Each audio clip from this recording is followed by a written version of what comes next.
Bappi Chowdhury danger জোনের নায়ক।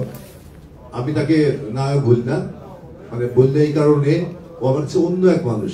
বাপ্পি আমার নিজের আপন রক্তের ভাই, যেরকম সেরকম একটা ভাই। কারণ বাপ্পির জন্ম হয়েছে আমার হাত ধরেই, ভালোবাসা রং দিয়ে শুরু বাপ্পির জীবন। এবং বাপ্পি যখন তার কেরিয়ার শুরু করে, অদ্ভুত এক ঘটনা, ভালোবাসা রং সিনেমা তৈরি করার কালীন সময়েই তার সাথে অনেক প্রযোজক পরিচালক যোগাযোগ করতে থাকে। পরবর্তী সময়ে ভালোবাসা রং এবং হিট করে, আপনারা জানেন সবাই। বাপ্পি রাতারাতি তারকা হয়ে যায় এবং তারকা খ্যাতির এমন এক তুঙ্গে বসবাস করে বাপ্পি যে 2, 4, 5 বছর টানা ইন্ডাস্ট্রিকে লিড করে এবং একের বাণিজ্য সফল ছবি উপহার দিয়ে যায়। এবং আপনারা জানেন যে বাপ্পি এখনো সিনেমা করছে এবং তার সততা দিয়েই, তার নিষ্ঠা দিয়ে, একাগ্রতা দিয়েই, তার পরিশ্রম দিয়েই, চলচ্চিত্রকে ভালোবাসার কারণেই সে এই প্রফেশনে এখনো কাজ করছে। এবং আমাদের যেহেতু দৈন্য দশা, আমাদের যেহেতু সিনেমার একটু দুর্দিন, সেই হিসাবে হয়তো বা তাকে খুব বেশি পর্দায় দেখা যাচ্ছে না, বা সে নিজেও একটু চুজি হয়ে গেছে। বিভিন্ন ভাবে সিনেমার গল্প, প্রোডাকশন হাউস, পরিচালক সবকিছু যদি ঠিকঠাক ব্যাটেবল না মিলে তাহলে ছবি করা না, এরকম একটা বাকি কি বলবো তার মধ্যে আছে। একটা শিল্পীর সেই স্বাধীনতা আছে, সেই তার কাজটা প্রপারলি করবে, সেটাই ঠিক।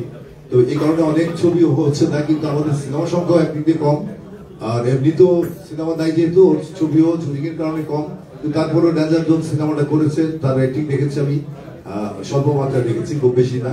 আমি আশা করবো 13 তারিখ সিনেমা রিলিজ হওয়ার পর আমি সরল বলে সিনেমা হলে যাবো, ছবিটি দেখবো। আর যদিও আমার নির্বাচন এই ডিসেম্বর 28 তারিখে চলচ্চিত্র পরিচালক সমিতি নির্বাচন, আমি আমার শ্রদ্ধাভাজন দাদা, আমার গুরু কাজী হায়াত দাদার পৃষ্ঠপোষকতায়, তার একদম একনিষ্ঠ কর্মী হিসাবে তার একটি সিলেক্টিভ প্যানেলে আমি ইলেকশন করছি। উনি আমাকে সেই পদে নির্বাচন করাচ্ছেন। উনি যে পদে এই মুহূর্তে আছেন, মহাল আছেন, আমার শ্রদ্ধাভাজন কাজী হায়াত দাদা, বাংলাদেশ চলচ্চিত্র পরিচালক সমিতির সম্মানিত প্রেসিডেন্ট। উনি শারীরিক কারণে, আমরা চেয়েছিলাম যে উনি এবারও করুক ইলেকশনটা, শারীরিক কারণে উনি অক্ষমতা প্রকাশ করে বলেছে যে তুই কর।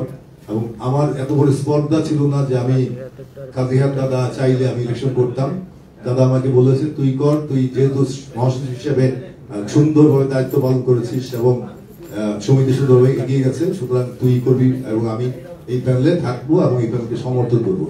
ধন্যবাদ দাদা। আমি এটা আমার আবেগের কারণে বলে ফেললাম, সানির মতো, কারণ এত বড় লোকজন, এত ক্যামেরা, এত কিছু আমি হয়তো পেতাম না। একটু নির্বাচনী প্রচারণা হয়ে গেল। আপনারা একটু এটাও কিন্তু নির্বাচনী প্রচার হিসেবে গ্রহণ করবেন এবং ফলো করে একটু প্রচার করবেন। ধন্যবাদ, ধন্যবাদ সবাইকে। বক্তব্য রাখার জন্য অনুরোধ করছি। সর্বশেষে আমরা বাপ্পি চৌধুরীকে দিই। বাপ্পি চৌধুরী এবার কথা বলবো না, হায়াত ভাই আমরা শেষ করি। আচ্ছা, কাজী আছেন আমাদের শ্রদ্ধাভাজন পরিচালক, বাংলাদেশ চলচ্চিত্র পরিচালক সমিতির সম্মানিত সভাপতি জনাব কাজী হায়াত, উনি বক্তব্য রাখবেন।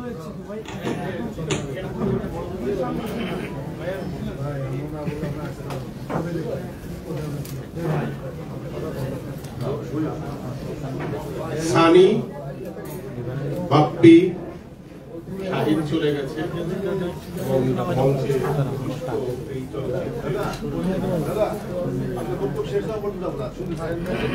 সবাইকে শুভেচ্ছা, আপনাদেরকে শুভ সন্ধ্যা। অনেক সাংবাদিক, অনেক ক্যামেরা।